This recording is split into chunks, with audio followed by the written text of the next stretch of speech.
Olá e bem-vindos. Hoje a gente vai mergulhar no material, assim, realmente especial. São trechos de O Retrato, um livro de memórias do Oswaldo Peralva que saiu lá em 1960. E é bom a gente alinhar desde o começo. Isso aqui não é uma análise teórica, sabe, acadêmica. Não, de jeito nenhum, é um testemunho. Exato. É um relato de dentro, de quem viveu a máquina por dentro.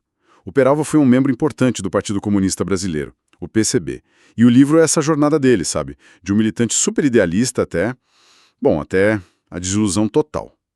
Nossa ideia aqui é usar essa experiência dele para entender como essa engrenagem funcionava, essa relação com a União Soviética e principalmente o custo humano de se entregar de corpo e alma para uma ideologia. E essa perspectiva de dentro é algo que a história oficial nunca pega, né? Um livro como O Retrato é um documento raro, porque não é um debate sobre Marx, é um testemunho sobre o poder na prática.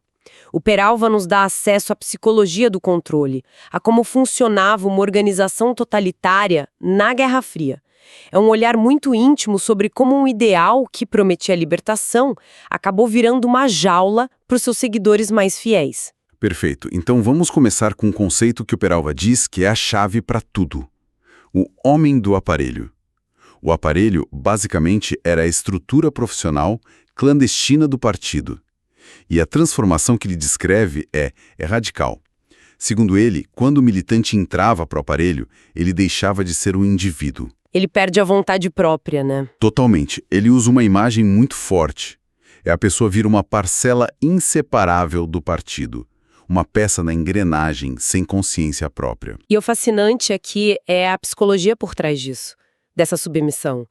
Peralva descreve como a autoridade do partido se torna, assim, absoluta. Ela substitui tudo. A família? A família, a religião, o próprio Estado. O partido vira a única fonte de verdade, de moral, de propósito. Vira a pátria. A família, a religião, tudo numa coisa só. A pessoa não se pertence mais. Ela pertence ao partido. E ele tem um exemplo pessoal disso que é de arrepiar.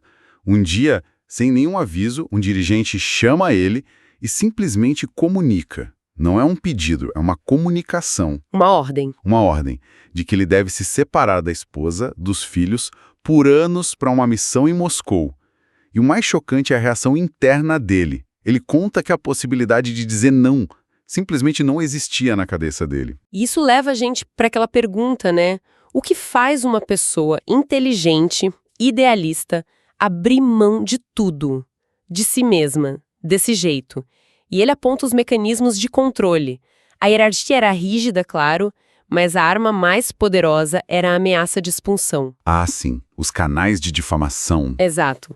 Ser expulso não era como ser demitido, era a morte social. Era perder sua identidade, sua comunidade, seus amigos, tudo. Você virava um pária, um traidor. O medo de perder essa comunidade era maior do que o medo de perder a própria família. Era um isolamento espiritual completo. E essa entrega total, então, leva ele para o coração do sistema. Em 1953, ele e um grupo de brasileiros chegam a Moscou. Para estudar, né? A expectativa, claro, era enorme. Chegar na pátria do socialismo, encontrar aquela camaradagem. Mas a realidade foi um balde de água fria. Literalmente. Totalmente. Ele descreve uma recepção gélida, militarizada. Ninguém sorriu, ninguém deu boas-vindas. O ambiente era de um pátio de quartel, ele fala. Só ordens ríspidas e curtas. Nada daquela fraternidade que eles sonhavam. E essa recepção já diz tudo sobre o objetivo da escola, né? O objetivo não era educar no sentido de abrir a mente. Era formar quadros. Treinar, né? Exato. Era um treinamento ideológico quase militar para criar agentes leais doutrinados, que iam replicar o modelo soviético. Eles não estavam lá para pensar, estavam lá para obedecer. A frieza era só o começo do condicionamento. Exatamente. A rotina era de estudo intenso da arte da revolução. História do Partido Comunista Soviético, táticas de insurreição. Língua russa. Sim, e economia marxista. Mas o que mais salta aos olhos no relato dele é a paranoia, o controle absoluto sobre cada detalhe. E ele conta uma cena que é quase cômica, mas que revela tudo. Porque eles ouviam rádio de madrugada. O diretor achava que eles estavam sendo contaminados pela sulerte propaganda do imperialismo. E, na verdade, como o Peralva conta com uma certa ironia, eles só queriam achar uma rádio de ondas curtas para tentar ouvir um samba, matar a saudade do Brasil. E essa história é fantástica. É, porque ela expõe uma contradição gigante. Ali você tinha militantes experientes, sabe? Gente que viveu anos na clandestinidade no Brasil, cercado de propaganda capitalista. E sabiam como lidar com isso, supostamente. Exato.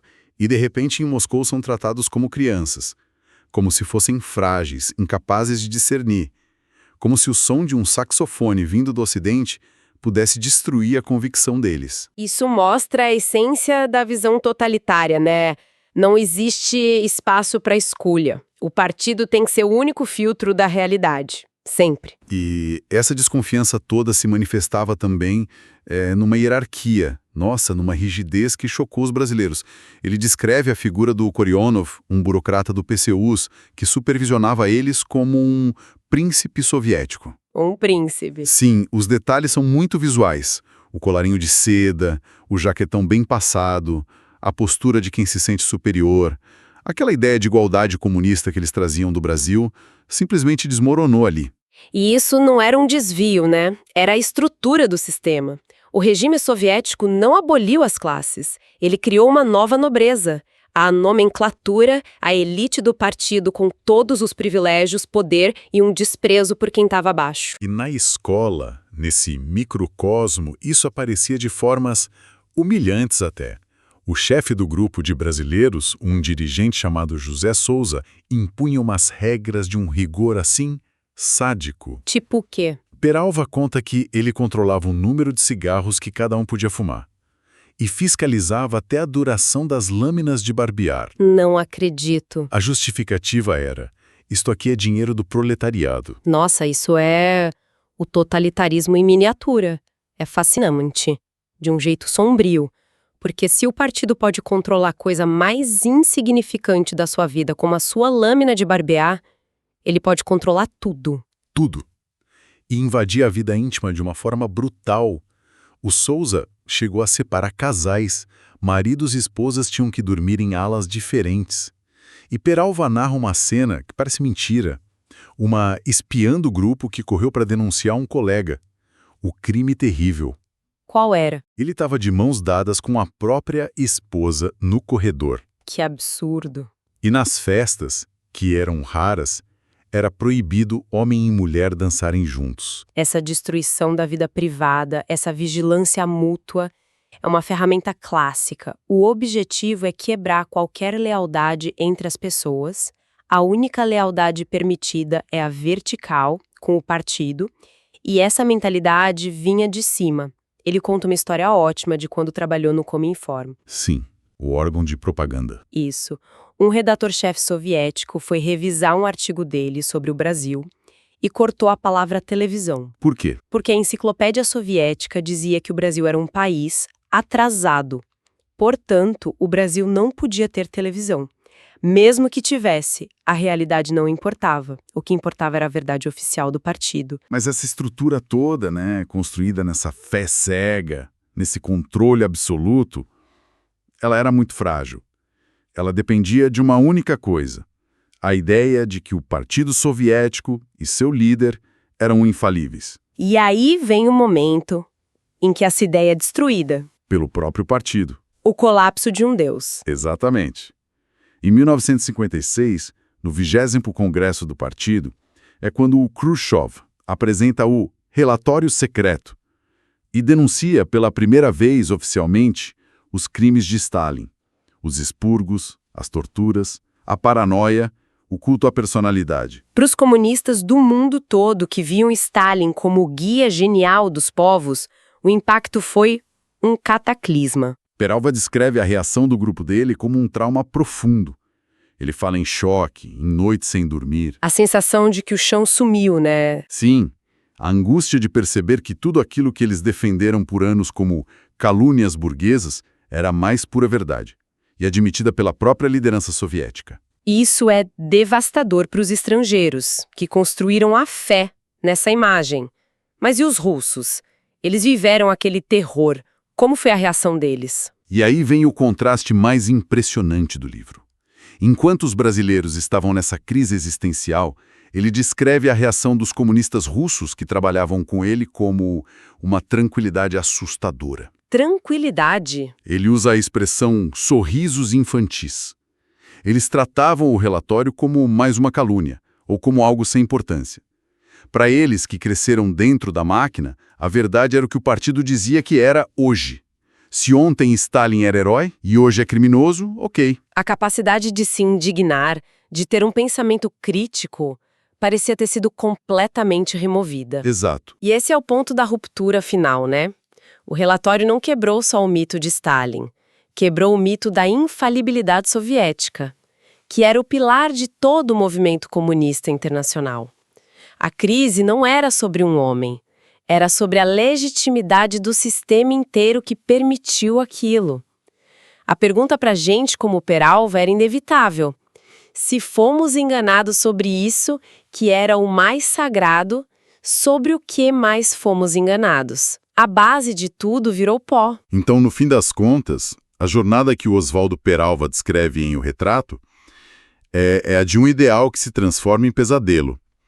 Começa com um jovem que entra para o partido para lutar por um mundo mais justo e termina com um homem maduro que, depois de ver a máquina infernal por dentro, entende que precisa romper com aquilo, para salvar a própria consciência, a própria humanidade. O retrato, no fim, não é só do partido.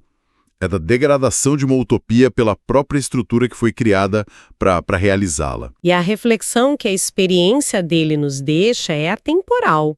O relato do Peralva mostra, com detalhes dolorosos, como sistemas que exigem lealdade absoluta e a suspensão do pensamento crítico acabam consumindo não os inimigos, mas principalmente os seus seguidores mais devotos. Sim.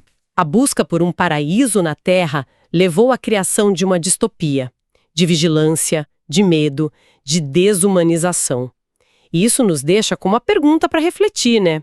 Em nome de quais ideais uma pessoa ou uma sociedade inteira está disposta a sacrificar a liberdade, a verdade, a própria humanidade? E talvez o mais importante, como é que a gente reconhece o ponto em que o remédio se torna muito, mas muito pior do que a doença?